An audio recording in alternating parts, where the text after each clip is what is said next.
दृष्टिकोण सही है, केवल इसलिए कि हम इसके बारे में उल्लेखनीय रूप से कम जानते हैं। सांस्कृतिक पर्यटक कौन हैं? उनकी प्रेरणाएं क्या हैं? वह कहाँ जा रहे हैं? इन आवश्यक सवालों का जवाब देना अभी भी बहुत मुश्किल है, जो बताता है कि बाजार अभी भी बहुत अच्छी तरह से समझा नहीं गया है। सांस्कृतिक पर्यटन बाजार पर जानकारी की कमी के प्रमुख कारणों में से एक तथ्य यह है कि सांस्कृतिक पर्यटन की एक सुसंगत परिभाषा मौजूद नहीं है। अलग अलग अध्ययन अलग अलग परिभाषाएं अपनाते हैं, जिससे उनकी तुलना करना मुश्किल हो जाता है। सांस्कृतिक पर्यटन की परिभाषा की चर्चाएं अकादमिक लग सकती हैं, लेकिन परिभाषा का प्रश्न महत्वपूर्ण हो सकता है। जब तक हम नहीं जानते कि सांस्कृतिक पर्यटक कौन है या कितने हैं, हम सांस्कृतिक पर्यटन को प्रभावी ढंग से कैसे विपणन कर सकते हैं या सांस्कृतिक पर्यटन के प्रबंधन की योजना बना सकते हैं। सांस्कृतिक पर्यटन हाल के दशकों में बढ़ा है, क्योंकि जिस तरह से सांस्कृतिक पर्यटन विकसित हुआ है, उसने यकीनन परिभाषा के रंग को रंग दिया है। सांस्कृतिक पर्यटन की वृद्धि के कारण सांस्कृतिक पर्यटन के विकास के बारे में चर्चा अत्यधिक सैद्धांतिक से लेकर अत्यंत व्यावहारिक दृष्टिकोणों तक हुई है।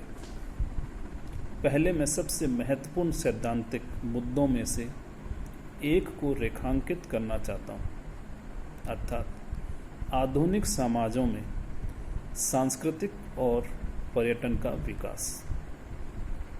सैद्धांतिक रूप से पर्यटन और संस्कृति के बीच संबंध बताते हैं कि वर्तमान सांस्कृतिक पर्यटन बाजार संस्कृति और पर्यटन के बीच अभिसरण की एक लंबी प्रक्रिया है। इसमें नवीनतम चरण का प्रतिनिधित्व करता है। अतीत में संस्कृति और पर्यटन को विशिष्ट समय में अलग अलग सामाजिक समूहों द्वारा किए गए सामाजिक अभ्यास के अलग अलग क्षेत्रों के रूप में देखा जाता था। जैसा कि जॉन यूरी ने उल्लेख किया है, दो समानांतर प्रक्रियाओं के परिणाम स्वरूप संस्कृति और पर्यटन के बीच की बाधाएं गायब हो रही हैं।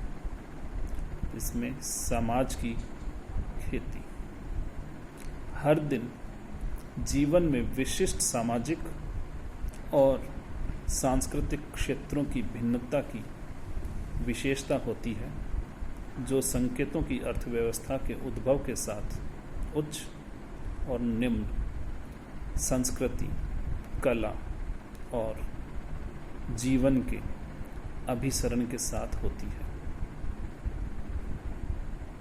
वस्तुएं और लोग तेजी से मोबाइल बन गए हैं और पहले की संस्कृतियों के बीच की सीमाएं तेजी से समाप्त हो रही है। पर्यटक प्रथाओं के बाद पर्यटन ने अधिक से अधिक सांस्कृतिक सामग्री प्राप्त की है। सबसे स्पष्ट रूप से सांस्कृतिक पर्यटन के विकास के माध्यम से, लेकिन पर्यटन स्थलों के उत्पादन में संकेतों के बढ़ते महत्व के माध्यम से भी न केवल पर्यटक अपनी छुट्टियों के दौरान कई तरह के संकेतों का उपभोग करते हैं, बल्कि यात्रा से जुड़े संकेत तेजी से सांस्कृतिक उद्योगों द्वारा उत्पादित और प्रसारित किए जाते हैं। संकेत और प्रतीकों का उत्पादन और उपभोग स्पष्ट रूप से पर्यटन की खेती की इन दोनों प्रक्रियाओं का एक महत्वपूर्ण हिस्सा है। इसलिए हम यह तर्क देने में सक्षम हो जाते हैं कि पर्यटन ही एक संस्कृति या जीवन जीने का तरीका है जो शब्द के सबसे लगातार उपयोग को उद्धृत करता है।